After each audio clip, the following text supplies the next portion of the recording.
तर हैदराबाद गॅझेटियर अधिसूचनेला मुंबई उच्च न्यायालयामध्ये आव्हान देण्यात आलेले आहे। मराठा आणि कुणबी एकच नसल्याचं, मराठा समाज आर्थिक सामाजिक मागास नसल्याचं सर्वोच्च न्यायालयाचं स्पष्टीकरण आहे। तरीही सरकारकडनं कुणबी प्रमाणपत्र वाटप करण्यात येतोय अशा स्वरूपाचा याचिकेमध्ये उल्लेख करण्यात आलाय।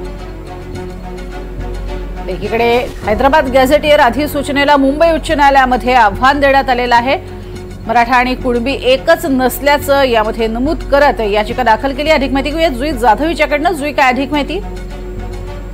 आपण पाहतोय की गेल्या काही आठवड्यांपूर्वी मराठा नेते मनोज जरांगे पाटील यांनी मुंबईमध्ये येऊन आंदोलन केलं, उपोषण केलं आणि त्या उपोषणामध्ये वारंवार ते हैदराबाद गॅझेट आणि सातारा गॅझेटचा उल्लेख करत होते आणि त्यामुळे राज्य सरकारने देखील एक निर्णय घेतला होता की आम्ही हैदराबाद गॅझेट आणि सातारा गॅझेटचा नक्की विचार करू आणि मराठा समाजाला कुणबी जातीचे प्रमाणपत्र मिळावे यासाठी राज्य सरकारने या गॅझेटचा विचार केला होता आणि 2 सप्टेंबर रोजी अधिसूचना देखील काढली होती। मात्र याच अधिसूचनेला आव्हान देणाऱ्या 2 जनहित याचिका मुंबई उच्च न्यायालयात दाखल करण्यात आल्या आहेत।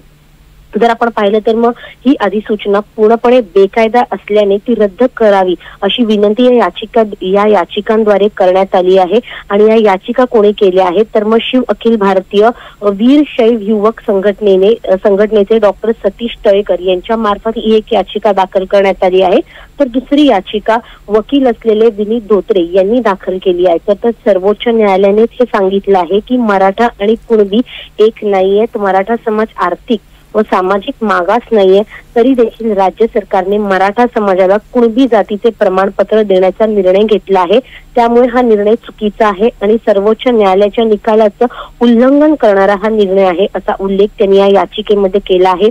त्यामुळे या याचिकेवर सुनावणी होईपर्यंत ही जी अंमलबजावणी केली आहे ती रोखावी अशी मागणी त्यांनी केली आहे। त्यामुळे आता हा वाद अजून किती पुढे पेटत जातोय, जे हैदराबाद गॅझेट आणि सातारा गॅझेटचा विचार करण्यात आला होता सरकारतर्फे, त्याचं नेमकं पुढे काय होतंय हेच आता बघणं महत्त्वाचं राहणार आहे। प्रज्ञा, नक्कीच, धन्यवाद या संपूर्ण माहितीसाठी जुई।